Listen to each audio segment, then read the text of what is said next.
Welcome,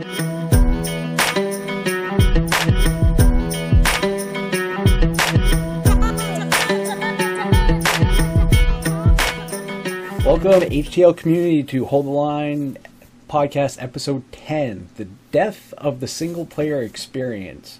But before we get into that, let's see who our guests are. Some old faces finally to have back. First up, we have Awesomologist Mike Alvarez, our podcast host for the first 6 episodes. Welcome back, Mike. Oh, thank you. Then we have ParagonGreg Greg, which everyone knows as one of the new moderators for the HTL. Hello, everybody. And we have Trex, who I can't pronounce his last portion of his name for the life of me, so I do not bother. No problem. How you doing? But before we get into that, any of the topic at hand, we're going to get into some of the stuff for the HTL community news and highlights. HTL goes to GamerCon. This is still the big thing that we're emphasizing. This is our big event. This is the big thing that if the community wants HTL's name to be out and about and actually be taken seriously, this is the thing that we have backed. This is the thing that we have helped build on top of, so with the GamerCon people as well. So it's something that we need to really focus the community's attention on as a whole.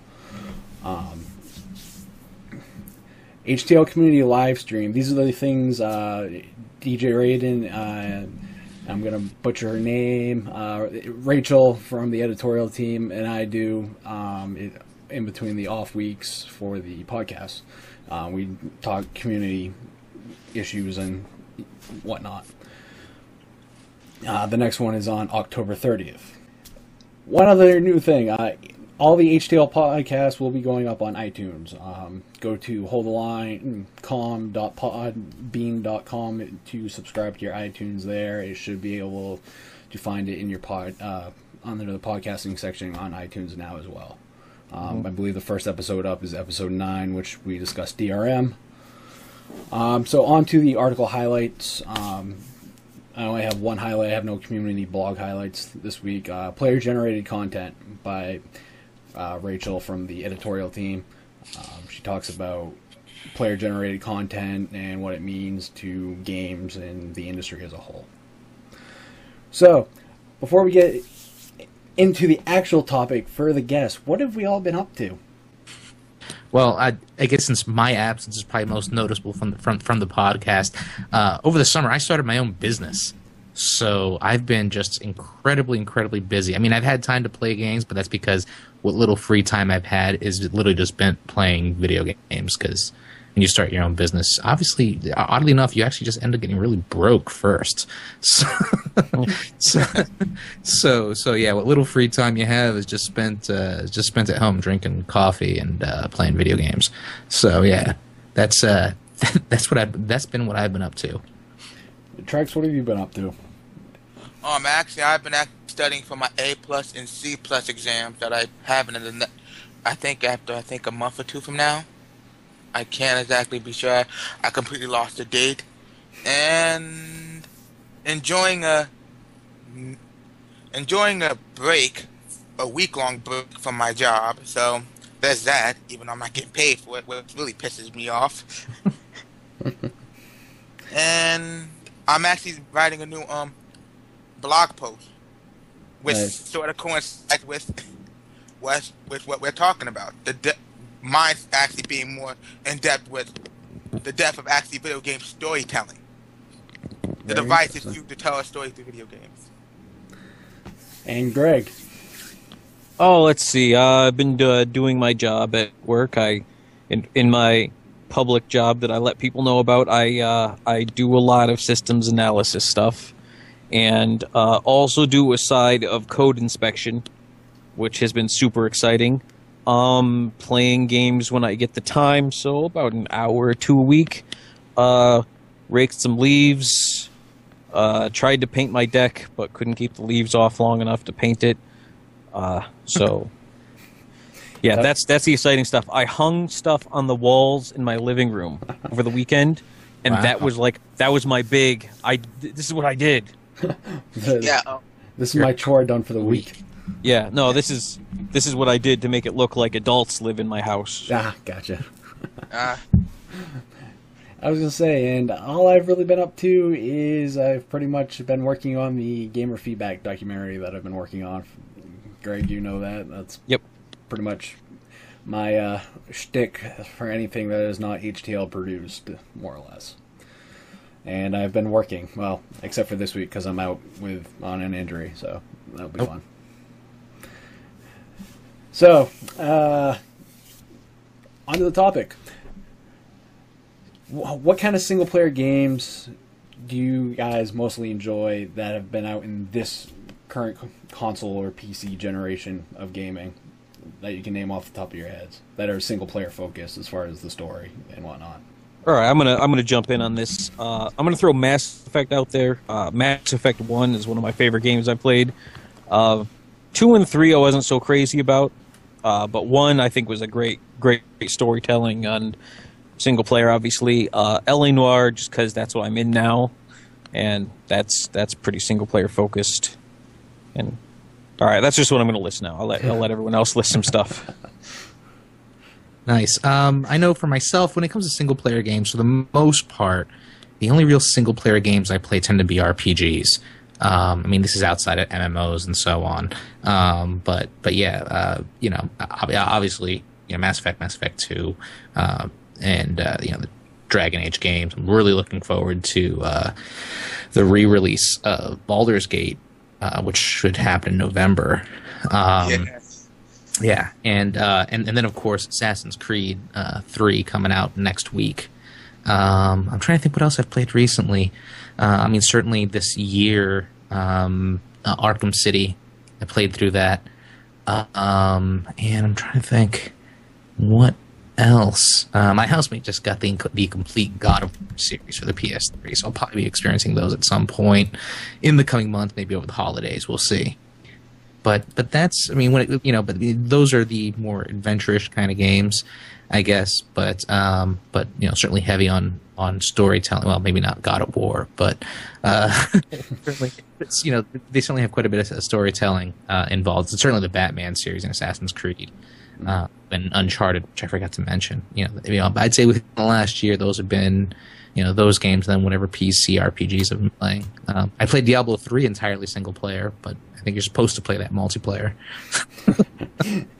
And that brings us to the topic of last week. Yeah. All right, we need to back away from the DRM. Yeah, man. On to so Trex, what have you been playing? Wow, Greg reference to Eleanor actually got me hooked onto it, and for the most part, I love the way that's telling the story so far. Actually using each and every character game just to enhance the theme of the whole story. Not just relying on cutscenes or cinematics to get the story across. So I'm really becoming a big fan of that game. Arkham City, which I finished about 2 months ago, but I still replay it from time to time. And I started replaying Dragon Age. Origins? Origins. Nice. I've already finished 2, and I kind of feel like I'm the only who don't hate it as much as other people. Dragon Age 2, I mean. Granted, I can see the problem that they have with it, and I can vouch for it being a problem. But some of the stuff that they do talk about, I don't agree with as much. Right. Yeah. Well, I had mentioned even on the site earlier today that when I picked up Dragon Age, I got it like on the cheap, like the very cheap $5 game, and so for $5, that game's not all that bad. Dragon Age 2. Dragon Age 2, yeah. It's available for $5, or you just got it used? It was a Best Buy coupon. Oh, no kidding! Wow. Yeah, Nice. It was like for this week or a couple, who knows when, I don't remember, but it was a $5 coupon. Dragon Age, brand new, $5. And I was like, well, I think for $5 I can see what all the hubbubaloo was about. And the thing is, for $5, it doesn't feel like that bad of a game. I can see if I had just dropped $80, I probably would have been a little bit upset by my experience. Yeah. Like me. Yeah, or me, Mike. I know what you mean. Right, but for $5, that's not a bad game. No. I think that's why I don't hate it as much as other people because I bought it for 15. So Yeah, see, there you go. Actually, I just want to point out, there's actually been a lot of great discussion about Dragon Age 2, and the upcoming Dragon Age 3 on HTL under the Dragon Age section. There's a whole section just devoted to Dragon Age. So, yeah, so folks that are listening that haven't been involved in those discussions should definitely check those out. Yes, they should. Well, you plug like a pro. Dude, I've been doing this, man. I was gonna say he's been doing this a lot longer than I have. I'm going to go check it out right now. not only did he plug it in like a pro, he pretty much stayed on topic with our conversation because speaking about Dragon Age 3, Right, that's exactly what I was multiplayer segueing into. component. Yes. Although I did distract earlier, but let's let's continue. As far as myself, some of my favorite games, I enjoy the original Dragon Age. Greg, like you said, for $5, Dragon Age 2 isn't that bad. Again, like Mike, I unfortunately went and bought the Signature Edition for the PC, so that was money probably regretted spending. As far as other single-player games, the most recent one that I've played was Sleeping Dogs. How is that? I was just about to say the same thing. Yeah, how is that? Yeah, I've heard some good things about it, actually. I like the single-player focus for it. There's DLC and a few other things, but it's not game-critical, which is what I like about it. A lot of stuff's told through like in-engine cutscenes and through it's kind of like some of the Grand Theft Auto dialogue while you're driving around and stuff. But the single player focus, the maturity of the storyline and stuff is pretty good. Yeah, there's a few issues here and there on the PC version, but it's almost unplayable with a mouse and keyboard just because of the driving aspects of it and the way the vehicles handle. But I tend to not play 3-room games with keyboard and mouse for that reason. Yeah. Well, I ended up playing it with my Xbox 360 controller. That should tell you something. Oh, it does. But Sleeping Dogs is good. Batman Arkham City, obviously. Not to interrupt, but is it wrong that I like Arkham Asylum better than Arkham City? No. Actually, I agree with you. They're still good, but yeah, in the end, I think I like Arkham City more when you add in all the variables and all, like everything into it. But Arkham Asylum was a much more like cohesive game. I want to say because Arkham City, you lose track of the main quest line. Next thing you know, you're just hunting down Riddler trophies. Yeah, right. I think that was the first thing that really occurred to me is when I was playing it is like you start off in the city and you finally get the bat suit and you look and it seems like I see 100 Riddler trophies. Yeah. And they stretch out as far as the eye can see, and that's because you get this, you're overwhelmed. Riddler trophies, you just want to grab them. Yeah, exactly. And that's why I'm about to agree with that. I think the thing is, in terms of story, Arkham Asylum was a lot more focused. Right. It was straightforward, mostly like a comic book story should be. Arkham City, however, was more like a free-roaming game in which had all these extra collectibles, and because of it, the story wasn't always on focus, and it wasn't always on the player's mind. Yeah. It seemed like I always have like about 30 things going on in Arkham City, and you're in a city, and you lose track very quickly of what's happening and where I'm supposed to go, and you realize like, wow, well, I've been tracing down Mr. Zsasz and trying to get these things for Bane, and then trying to listen to this guy and find who Deadshot's trying to kill. Like, oh yeah, I was supposed to be looking for a cure. Yeah. And while because of that, it suffers. The story suffers. The characters don't suffer, but the story does. Yeah, the pacing is off. It's not as coherent as Arkham Asylum was. And Arkham Asylum was very constant pacing from this to this to this, and opened up. And like, yeah, you could go anywhere you wanted, but based on your new skills, here's the new place you can go. And so you knew where you had to go, even though you had free run of the island. Yeah. Right. But yeah, I definitely agree.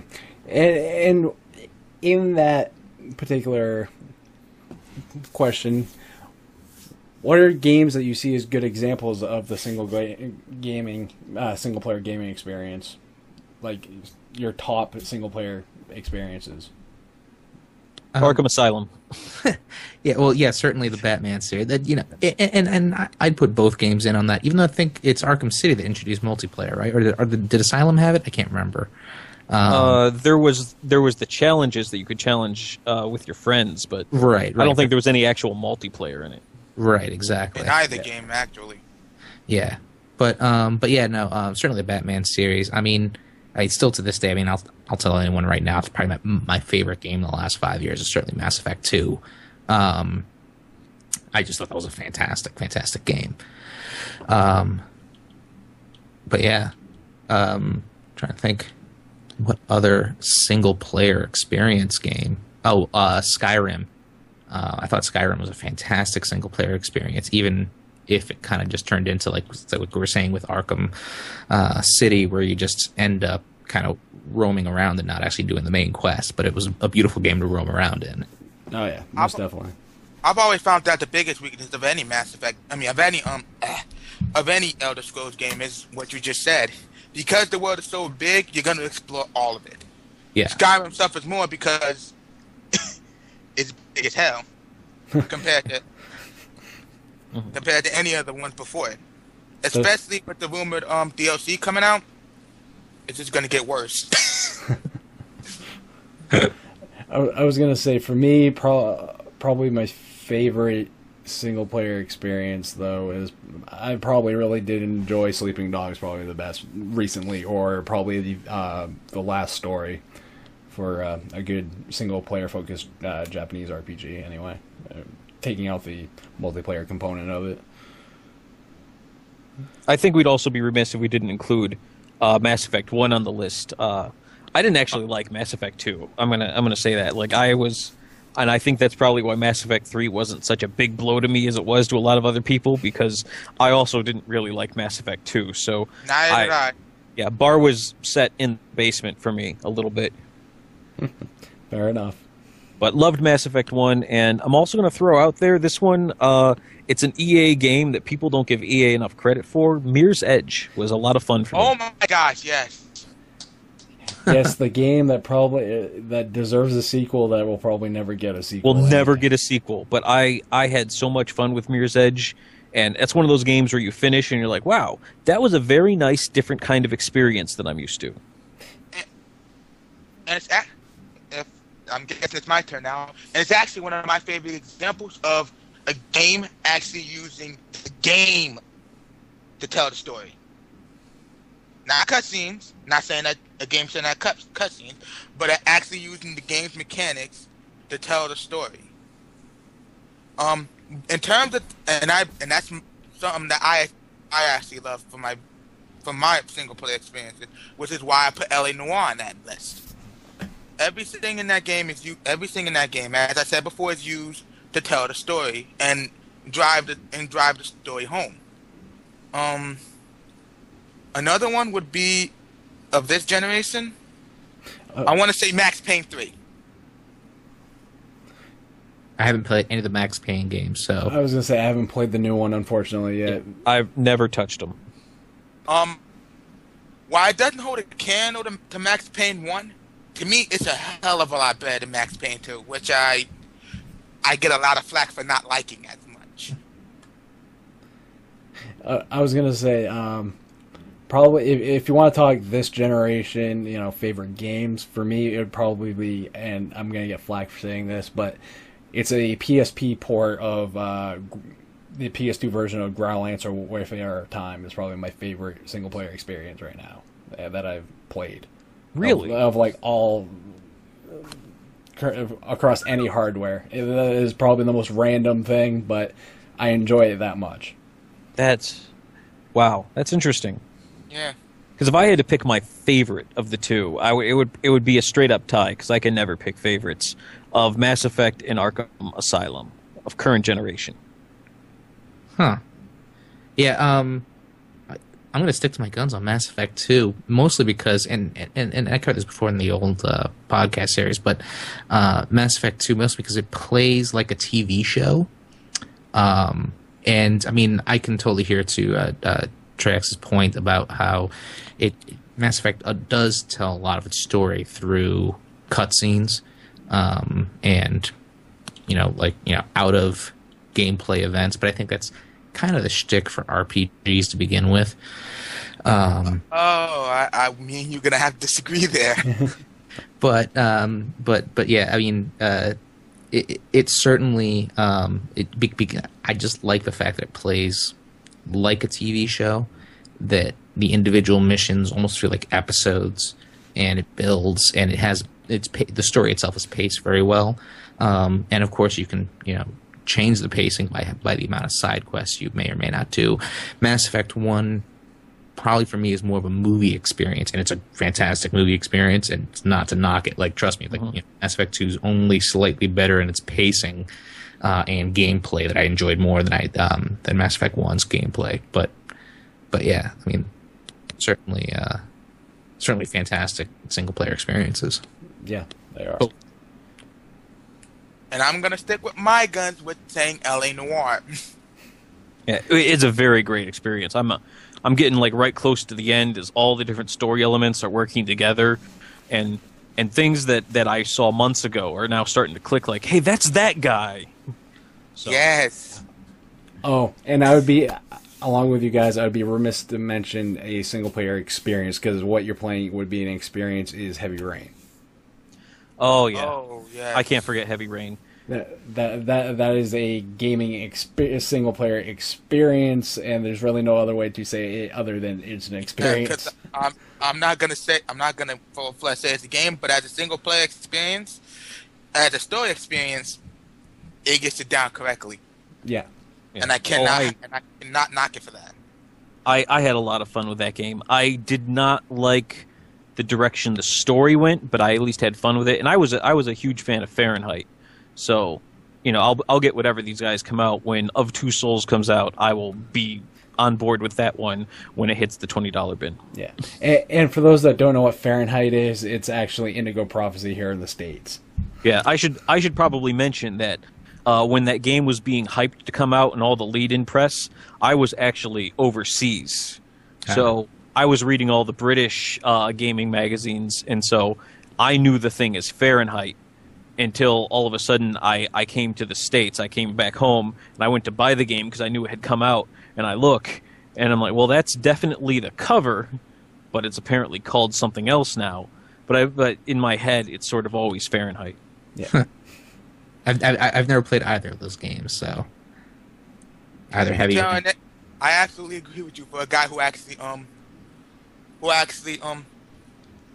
of my first PlayStation games was actually an import.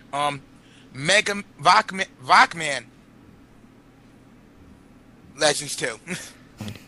I did not. Yes, Rockman Legends 2. So, which is also my first Mega Man game. So So I've always been calling Mega Man Rockman, even though I should be calling it Mega Man. Please tell me you at least went back and played the first one. The first Mega Man Legends? Yes. The 64 count the first one? Because I swore it did. Either or, it doesn't matter. Yes, I did. And I was right along with everyone else when they canceled Legends 3. Yeah, same here. It would have been a great single player experience. Which leads into the question of, Mike, you touched upon this subject in one of the podcasts you wanted to do. Do you feel that the shift into multiplayer focus is detracting seriously from a single player experience? The short answer is no, but it's not like a black and white thing. Certainly you can make the argument that as companies spend money on adding multiplayer experiences, I mean, you can shift the argument around saying, well, it's a different development team or it's a different unit that's making this multiplayer element that we're adding to the game. But you can always say that, well, yeah, but if you just took that money and spent it on the single-player experience, then it'd make the single-player game even better. But it really does come down to money in the end. These companies are trying to find other ways to sell you extra content to keep you playing the game. That's kind of how these things work. I think there are ways of making adding multiplayer or having multiplayer content in a single player game feasible, and done right. I think the best example of a single player game that has multiplayer content that works really well is Neverwinter Nights, which is because they gave you the tools. They said, look, you want to make your own modules and play with your friends? Go ahead. And you could, friends and so on could connect to your game. Now, granted, this is at a time when you either had to have a server set up or you were playing on a LAN. It wasn't, this is, gosh, well over 10 years now, isn't it? Yes, it was. Yeah. It's a great example of how multiplayer can fit into a single-player game without detracting from the single-player experience. So yeah, the short answer is no, but it's not a solid no. It's definitely a gray area with and I'm sure we can point to various games that have had multiplayer put into it. Where like we were talking a bunch about Arkham Asylum and Arkham City. And that has multiplayer tacked onto it. Did it take away from the single player experience? Not at all. To be honest, I didn't even know it was there. It was in that menu. You could choose to do the multiplayer stuff, but I just never went to it. Same with Assassin's Creed. Same thing with Uncharted. I don't hear anyone talking about. I just remembered another one I think you should have mentioned, but I don't think a lot of people remember it as much due to the other games that's done it better. Red Dead Redemption. Oh, see, yeah, exactly. I had no idea Red Dead Redemption. Actually, I had an idea because it's in the menu. It's in that starting menu. Yeah. But you skip over it to get the options. It's just like it's the stuff you don't. It's not detracting, except in the case that I had to move my thumb a little bit to get past it. So. I think the bigger argument comes down to whether or not the company that's making these games is spending their resources right. But, that's, as outsiders, we can say whatever we want, but we don't know what it's like on the inside and how the resources are actually being spent. So, I certainly think some games have suffered from it, but do I think all games have? No, not really. This comes down to, I think in a way the question shouldn't really be if the focus on multiplayer is contributing to the lack of compelling single player game, but more of the fact that it's contributing to how well a single player game can sell and how much confidence that these businesses do have. In that case, yes. But in terms of actually making a single player story compelling, that merely hangs on it. Yes, it does hang on it does hinge on how much money they get, but that does not stop actual writers from writing a good story.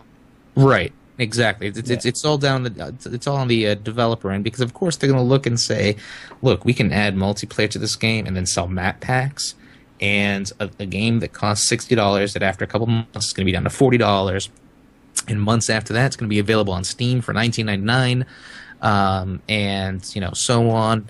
And they want to be able to sell you those extra those $5 map packs, the $10 map packs, or add-ons, whatever. So yeah, it's certainly it's what they want to do to make more money, and that's really what it all boils down to. For me, it all depends on the game. There have been a lot of games that have been noticeably tacked on multiplayer.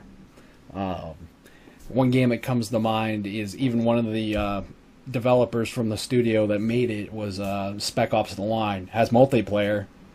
It's tacked on, and they didn't want it originally. Oh, jeez. And I think, personally, given the way that story and the way that game works based on choice of, some type of player input on direction of the story, that the multiplayer wasn't needed. Not at all. Because the replay value to go back through and try the other options is there. Right. And when you have one of your own, not publishers, one of the own developers saying that it shouldn't have, if this multiplayer's tacked on and it shouldn't have been there, that's something that's concerning in the industry.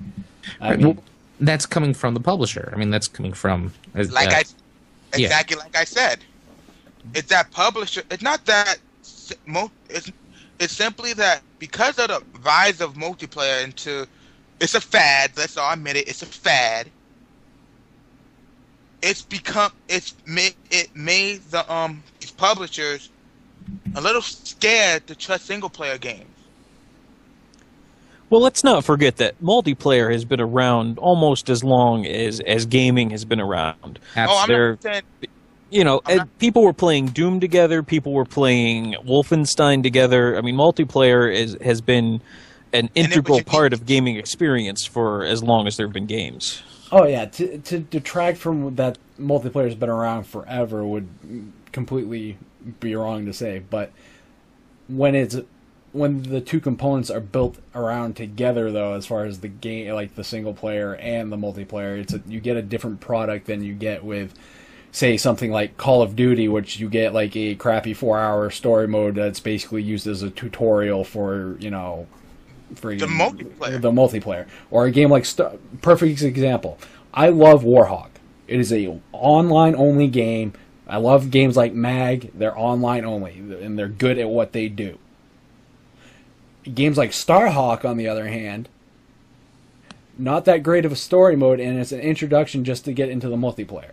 And I view that as almost a cop out for a $60 investment, possibly further down the line as well.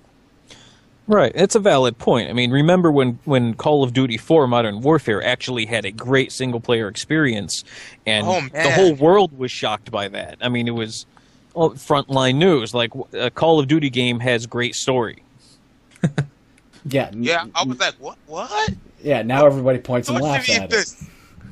Yeah, and that hasn't happened since. But, I mean, for that one where lightning struck, I played that game just kind of as a throwaway. Well, I got a Friday night, my roommate just bought it, I'll pop this thing in, and I played the game straight through all night to get to the end of the story, and I was sitting there going like, have I been missing this the whole time? So I played Call of Duty 3 and realized, no, I hadn't. This is brand new. Yeah.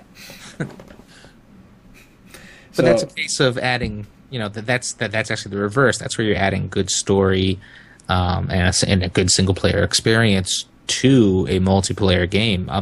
A great way to point to that would be looking at sports games. I don't know if you guys play FIFA or Madden, but FIFA has the ability to play your career either as a player or as a team manager. And you can play several seasons and so on, and you can play. You can still have other people come in and play with you. Like on your, play on your team, or manage other players on your team and so on. But granted, that isn't a story mode. I mean, in your own head, but it's certainly still a strong single player experience in that you're building your own player and having your own career. Yeah. But for me, games that are built with multiplayer in mind, or some type of, I hate using the term social aspect to it. Games like Demon Souls or Dark Souls, those are the kind of games that, even when you take out the online component, yeah, you're missing something, but you're not missing enough to be worried about it. Yeah. Yeah, I haven't played the Dark Souls games, but you mentioned about social and so on, and the thing is, I can't find a single game that doesn't somehow have achievements or something that's going to get tweeted or put up on your Xbox Live profile or put on some sort of gamer profile, or your Dragon Age 2, which has no multiplayer component or anything like that, but all my achievements are uploaded online. Because if you download the DLC, you got to have the online component. You got to have to be connected to the BioWare servers and so on. So if you look me up, you'll be able to see which characters I played and what they're equipped with, and so on and so forth, and also what achievements I've been able to unlock. So I mean, the social component I think is always it's here to stay. I think that's just the nature of how the internet and everything's grown these days. But my concern is I think publishers are missing the point of what social means. It's not always, hey, let's throw a map pack in it and call it social. I think a lot of the problem is, they equate multiplayer with social gaming, and that's not exactly what a lot of people think it is. Right. Well, we can cite all kinds of examples of a multiplayer which is not only tacked on but detracting. But the issue is that you can't put it all under one blanket, because there are just as many cases where multiplayer added to the gaming experience and people liked it. And there was I know of people who in the new Resident Evil 6 love this, I think it's called secret agent mode, where you could pop into somebody's game and play as a zombie, and they think it's great fun, and a lot of people think it adds something to do to the game. And it is funny to do. I'm going to say that right here, right now. It is funny to do. Yeah, as a former internet troll, it gave me warm feelings inside. Just going into random people's game and just trolling them by being a zombie. I mean, to me, that was some of the things that I liked about the Dark Souls and Demon Souls games. Was there was still an online component or a social component or whatever you want to call it, but it wasn't so blatantly obvious that as far as that's where all the focus went to. With a game, whereas games like the new Battlefield, the Call of Duties, or any of these big games that the publishers release, it's multiplayer focus, and that's where they're focusing on, and they're not taking into consideration any other portion of, if you want to call it, their fan base or their their demographics. And the funny thing is, it's been shown that you can do both single player and multiplayer, and both have their fans. As early as, even though it's more virtual, even though it's more now that people can play LAN games online now, but Baldur's Gate 2, if everybody recall, had an LAN component. Yep. Uh-huh. I never played it. First time playing it, never knew it. Yeah.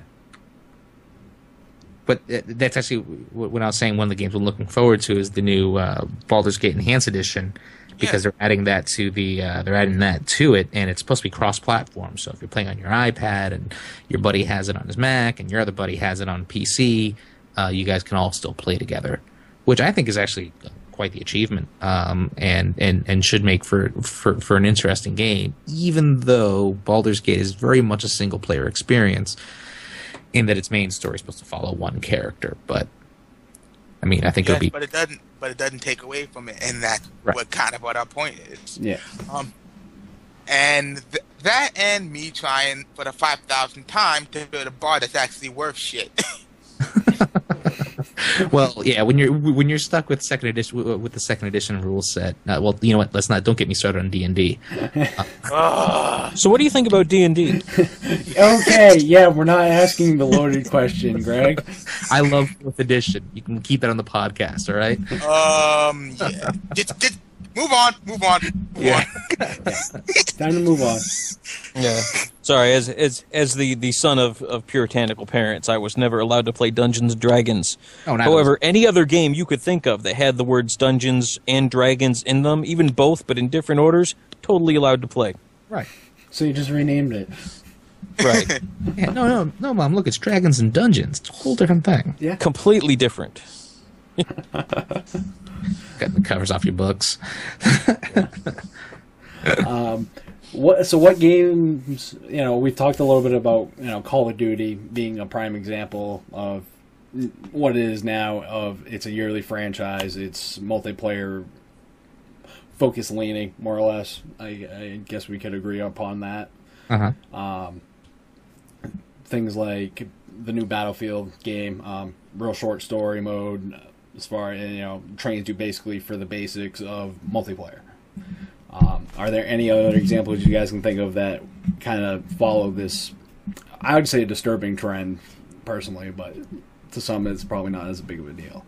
I would say probably two that strike me right off the top of my head would be Left 4 Dead and Gears of War. Both of those were games very much meant for the multiplayer crowd. to the extent that if you have to play by yourself, you're playing with an AI partner trying to take the place of a real-life human character. I was going to say, if we're going there, Army of Two is another game, too. I'm actually I was about to mention that. I'm actually going to point out two games that are both fairly recent, and mainly because I've beaten them fairly recently. Borderlands 2. Now, granted, Borderlands is fully intended to be a multiplayer experience, but it lets you can still play the game single player. I ended up doing parts of it multiplayer and so on. And the pity is, it's actually got a really good story. But if you're playing multiplayer, people keep talking over the story stuff that's happening. No one just shuts up and listens. So that's certainly an annoying thing. But the other thing I would actually say is Diablo 3. And when I played Diablo 1 and Diablo 2, I played them as a single player experience. I did play some multiplayer with Diablo 2. I didn't care for it because Diablo is very much just a, hit things and watch prizes come out. Yeah. And I want to disagree on that, but continue on. It's, you click on pinatas and they explode. That's what Diablo is. Well, that's gameplay, but right. Well, right, but that's you could say that about most action RPGs. Right, exactly. I'm saying I think it simplifies that. Diablo is what you look towards, is the benchmark for that style of gaming. Anyways, but Diablo 3, when I was playing through it, I played almost entirely single player. I played a little bit with some friends online and whatever like that, and I kind of told folks eventually, like, look, I just want to play through the story and get, just get through to the end. And it's a very empty experience. Player. It's intended for you to be playing a multiplayer, even though it still gives you a story and still gives you the ability to craft your character in a certain way and come up with your own place. So I come up with my own playstyle. As soon as someone else joined my game, that playstyle went right out the window because the element changed. Some people really like that. Maybe that's the focus they're going towards. It's great, but for me, it meant that once I played my barbarian to the end, and granted, I gave Diablo 3 a really good review, but once I beat it, I because I don't experience it again. But it is. I'm gonna mention another Blizzard game, StarCraft 2. Phenomenal multiplayer. But then again, StarCraft always had a phenomenal multiplayer. But I think in total, but Blizzard themselves forgot how. I wouldn't say it was greatly crafted, but how well crafted their story for all their games were. And it baffles me that they put so much time on their multiplayer aspect so much now, and they forgetting all the lore and stuff that they have for not only StarCraft, but Warcraft and Diablo, which is why I kind of got miffed when you said it was only about pointing and clicking, because those games, all three of those games, have amazing lore that can have been really told well, especially with modern day programming. But yeah, well, you got to admit, Diablo 3 really threw a lot of lore right out the window. That's my point. Okay, yeah. That's my point. Exactly. It did the same thing with StarCraft 2.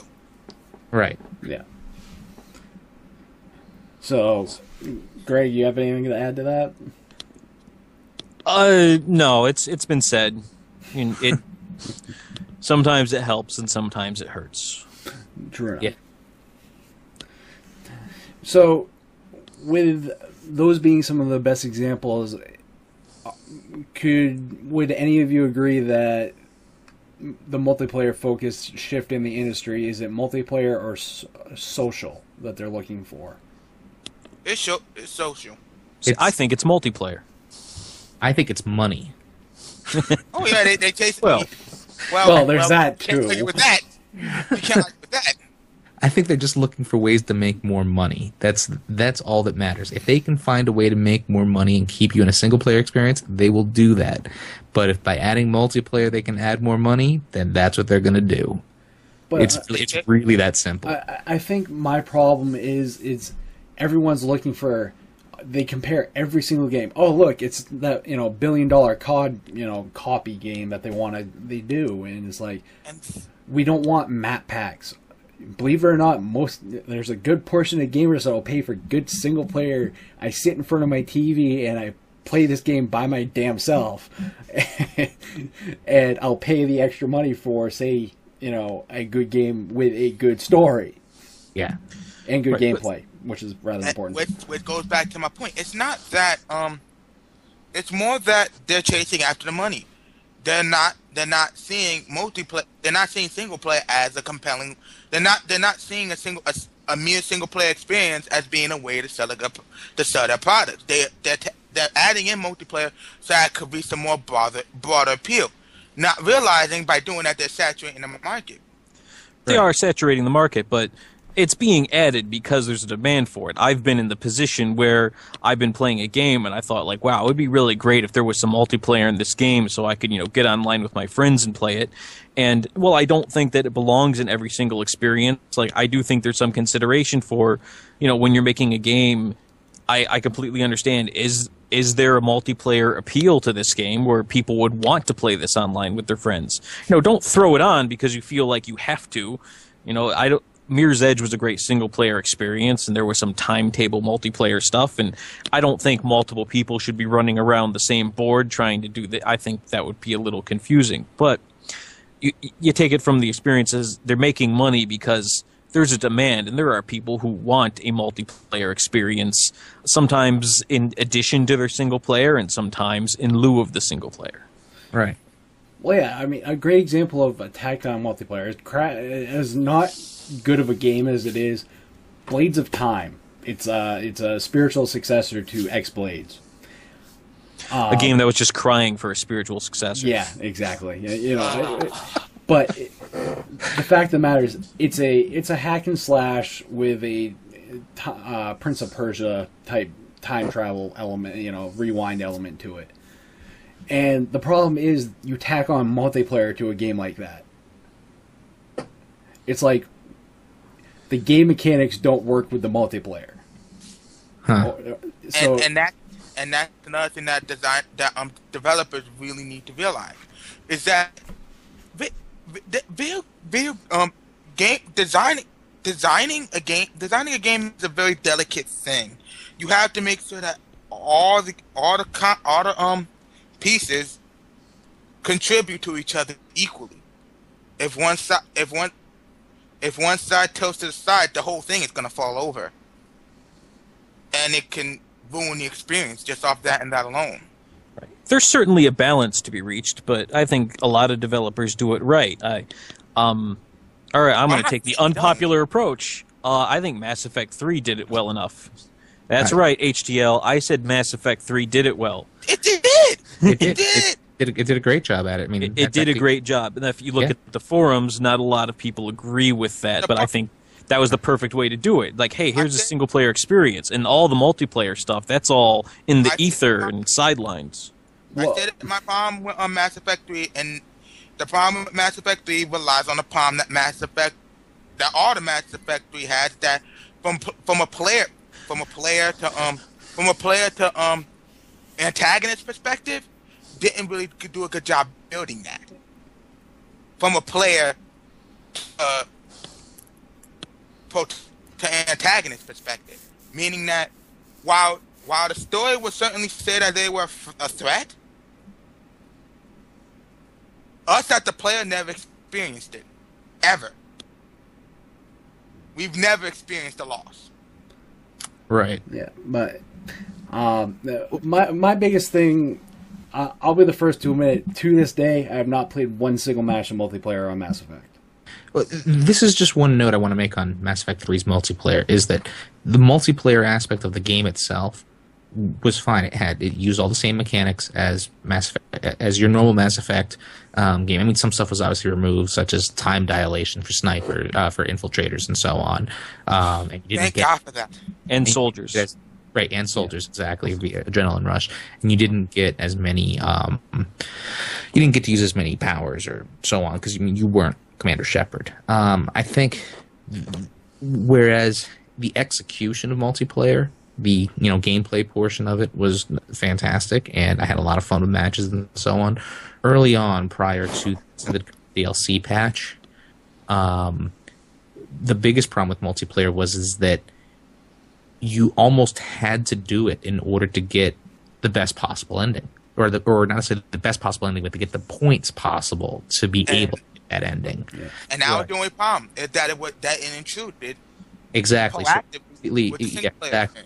And that's a case where if you're looking for something that's an absolute detriment, where multiplayer impedes on a player's single player experience, that's a prime example. That isn't the case anymore since the patch, however. So I don't see it, and that's why I think me and Greg don't see it as a valid complaint, because really multiplayer does nothing to Mass Effect 3 now. You're right, exactly. But I don't think it was supposed to in the first place. Not to interrupt you, I'll let you finish. But I think that was a mistake. And they've come out and said like, oh, well, we wanted to blah de blah for the people and the returning players and to reward it. I think that's a lot of PR speak for this really wasn't supposed to work out this way. We didn't crunch the numbers right. But I don't want to say that publicly, because I enjoy feeding my family and I need my job to do that. So we have to play like this was on purpose. Right, exactly. I mean, and you could say the same thing about the ending itself, but Yeah, I in fact do, to be honest with you. Anyway, we're not going to get into that. So was there an ending controversy? Did I miss that? Is this a thing? Yeah, you missed that. You missed that. Anyway, we should have a podcast about that. I think we did. 6-7 months ago, Mike? Yeah, several of them, in fact. Yeah. We had 6 of them. And one of them was actually about Diablo 3. Yeah. So, hey, HTL community, go watch the one about Diablo 3 and Error 37. Yeah. No, actually, one note is that it was the second podcast that we did that was all about Mass Effect 3's multiplayer, and it kind of touched on some of this stuff about what really works in just the multiplayer portion of it. So, I mean, certainly, I've highlighted it already and had a long discussion with other folks about it, but it really did work in the sense of gameplay and so on, and that's a good example to point to for stuff that does work. It's also a great way to point though stuff that doesn't work. So yeah, they were really great at that whole double face. Like, this is how it would have been really great, but then they did this and that wasn't so good. Yeah. Right, exactly. So, but I think what Matt, just to hit on that point, I think that's what concerns me the most about with the shift to. I understand from a business point of view the need to make money. That's understandable. It's business. What concerns me is the way they're going about it. If you're building a single player experience and you tack on multiplayer that ends up affecting that single player experience, then you're not catering to the right friggin' crowd. If you try to build for everyone, you're gonna fail miserably. Right. And Evil 6 had that very same issue, and not even in multiplayer, but in the actual way that the game was structured. It was very much it was almost like the game couldn't decide what it wanted to be. Yeah. Hi. No, I haven't played Resident Evil 6. I've heard a lot of really, really bad reviews on it, so I have kind of like no intention of playing. And then again, I haven't played any Resident Evil since 2, so I'm good. Dang. Well, not to get biblical on it, but you cannot serve two masters. So Right. you really have to decide where you want to put your focus and what's going to be your additional content. And Call of Duty, I think, is a multiplayer game that builds a single player experience, and then you have Mass Effect, which was a single player experience that built on a multiplayer aspect. I was going to say, for me, the only games that I have played that I can understand what they were for that one fed into the other that made sense was Tribe's Vengeance, where the single player aspect really did all it. I mean, it was a good story, and it had a good gameplay elements to it, but it really did train you for the online aspect of what Tribe's Vengeance was. And another game is Section 8 Prejudice, which does the same thing. You have a single player experience, but the focus of the development team is on the multiplayer aspect. And if you and that is where it's that focus that people aren't doing. They're trying to cram both on, and it doesn't work. Right. I mean, I think another prime example of that is the Halo series, where you've got actually a pretty good story to play through. Damn good.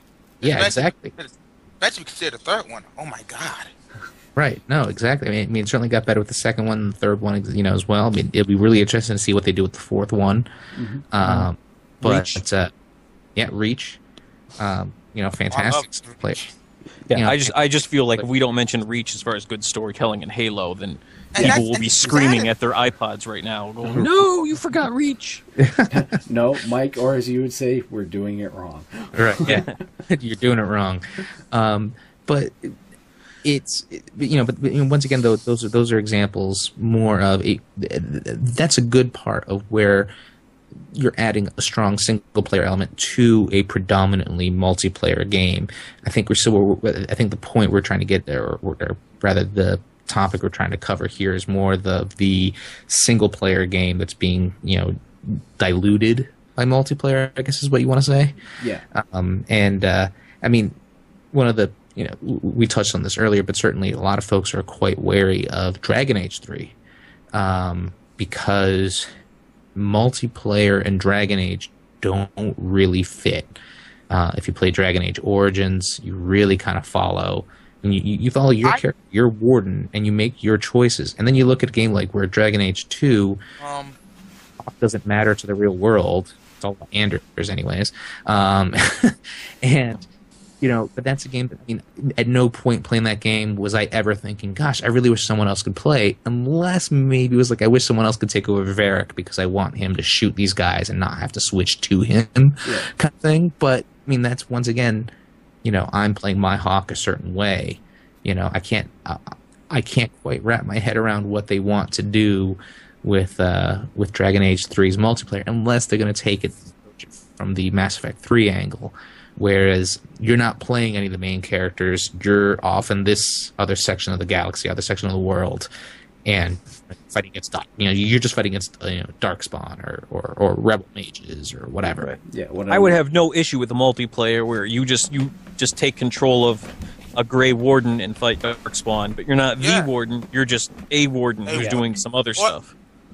Because I'm half agreeing with you guys, because in terms of Dragon. If it played like Dragon Age 1 and had like an LAM multiplayer component, I can see it from a gameplay perspective, because it'll be Baldur's Gate. Right. Yeah. But not Dragon Age 2. Yeah. If they put out Dragon Age 2 and try that multiplayer, they're gonna have to do it. They're gonna have to find a way to do it a certain way, like Greg said. But if it was Dragon Age 1, I can see it. If it was Dragon Age 1. There's other ways to do it too. Saints Row did it this way, and so did Fable, where when you can hop into somebody's game and play multiplayer with them, but their story is the one progressing. You're not progressing your own story, but you get to kind of hop in and help them out and play their game a little bit. And I could totally go along with that. I would love that. Yeah, some of that's what I love about like the Dark Souls and Demon Souls games, is that you have that, what is it, world invade, or I believe it's world invasion is what they call it, where in Demon Souls anyway, you could go into another character's world and try to kill them. Well, this is a little more antagonistic than the direction I was talking about. Yeah, but I mean, it's a multiplayer the ability to troll. Well, no, it's a multiplayer aspect that actually adds to the game, is what I'm saying. It adds some type of unpredictability to the world that they're saying is unpredictable anyway. Yeah, it adds to the actual game. Yeah, or the fact that you can drop clues down for for other players and stuff. the interaction on a multiplayer aspect like that, I can get behind because it integrates well with what they're trying to do. Right. You know, one game that, and only because I've been replaying this, I recently reactivated my Star Wars The Old Republic account after like 8 months of not playing it. Is that still around? Yeah, I know, right? Right? Yes, it is. They still have their servers online, which is amazing. They just merged them all. Well, oddly enough, the server. Well, I'm not going to get into it. Anyways, the one of the things about that game, though, the reason I got back into it was simply because, well, number one, my computer can now run it. I'm playing on a different machine that better graphics and so on. My previous computer kept lagging out and had frame rate issues, but I'm able to now finish up my bounty hunter story. And the bounty hunter, granted, and I know folks will say this about some of the other classes about, gosh, how great the story element was, but it certainly feels like a single player game online. However, I can still do a flashpoint or join up with somebody else and partake in a multiplayer experience. I kind of wish that game wasn't an MMO, but more of a single player game. But if someone else was playing a different class than me, they could hop into my game and I wish there was more games like that. Pardon? I wish there was more games like that. Yeah. But it's very rare. Like, the only two I could think of the top of my head was Fable and Saints Row. Like, you could have a little 4-player room in which you all create a class. Y'all go on ahead and y'all just own things. Which maybe there's one game coming out. Sorry, 1 second here. I gotta get up. My cat is scratching at the door. Sorry, 1 second here. So now we can talk about Mike. Mike's Mike. Yeah, so let's just talk about Mike while he's gone. Yeah. I hate that guy. Hey Greg, that guy that you don't like is going to be at PAX East too, there, buddy. He is. Oh no, I love Mike. He's great. I'm going to be there at PAX East too. So. Yeah, I guess HCLers should know that. Yeah. I will. Oh, PAX East, huh? Oh yeah. That takes place in Boston, right? Yeah. Yeah. It sure I'll does. check my schedule. Yeah. Hey, yeah. Michael, see you at PAX, by the way, bud. Yeah, nice, man. Looking forward to it. Weekend before opening day, so no scheduling conflicts there. Nice. I was going to say Clarison's going to be there too, and someone else is going to be there. Because the only problem I'll have with going to PAX exactly is my school schedule. That'll be the only problem. Because I live in New Jersey. Boston's not that far away by train. No, I went to college in Jersey, and I live in Massachusetts, so I know what you mean. I was going to say, I live in Maine, so I can just bust down anyway. So. I was just going to drive. Are you going, Greg? Yes, I am. Nice. So I will be there. Well, you'll be there for one of the days, Greg. Yeah, listen, I can't do 3 days of PAX East. I would kill a man. And people are going to be packed in there, and it's going to be smelly, and there's going to be these unshowered folk, and the con funk is just going to be wafting. Yeah. I heard about con funk. Is it that bad? It's that bad. It can be. I was going to say, Mike, standing in that Mass Effect line was pretty, yeah. Yeah. Should I supply barf bags and gas masks? When I went to New York Comic Con, I showered and scrubbed and cologned, and I wanted a wafting cloud of cleanliness on me. And at one point in time, I was waiting in a line for somebody. I don't remember who, was some autograph, and I heard a guy walk by and say I haven't smelled any body odor.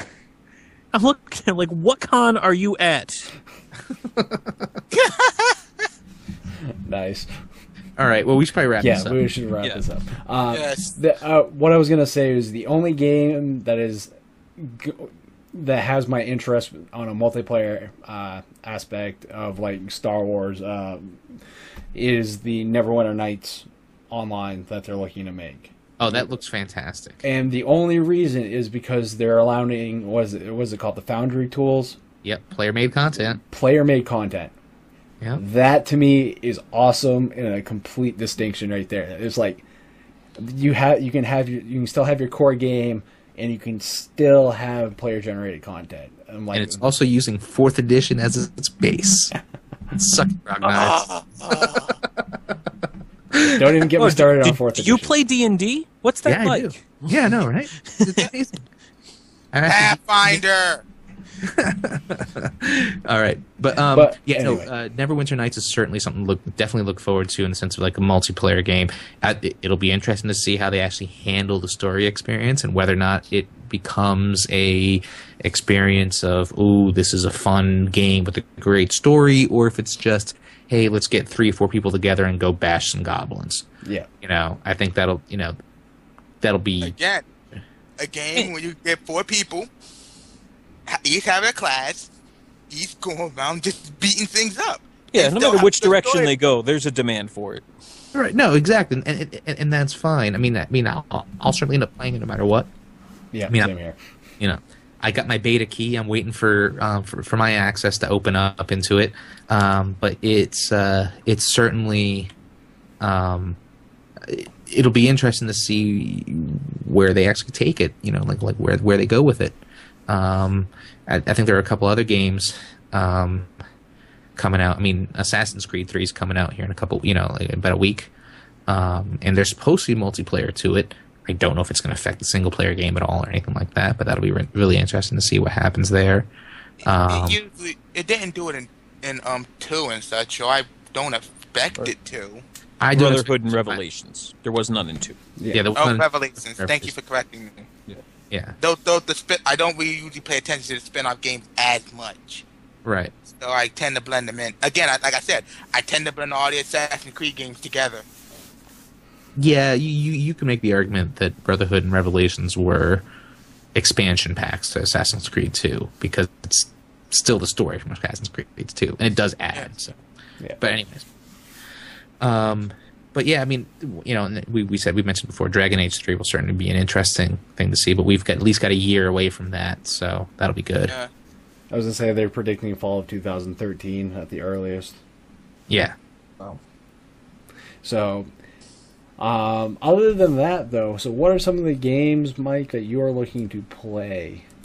Well, I've already mentioned Assassin's Creed 3 coming out soon. I'm really looking forward to The Last of Us. I'm a big fan of the Naughty Dog crew. They make some great games. And I'm trying to think. Well, Neverwinter Nights we just mentioned as well. And I really can't think of. I gotta get back into Guild Wars 2. Because I've been playing that, but that's a horrible story. If you're going to play a game, don't play that game for story. I'd say that right now. Play it because the combat is fun and you got people to play with, because that story sucks. I kind of expected it to. Yeah. And I'm trying to think of what other games I'm really looking for. In Baldur's Gate Enhanced Edition. Looking forward to that as well. So it'll be good to get some second edition back. Annoying stuff back. And I could say the same thing about 4th edition, but I'm not going to get into it. Oh, yeah. Do we like 4th edition? I hadn't heard. 4th edition. All right. Screw it, man. Trex. I want some of the games you're looking forward to, but I have to go with him and say Assassin's Creed 3.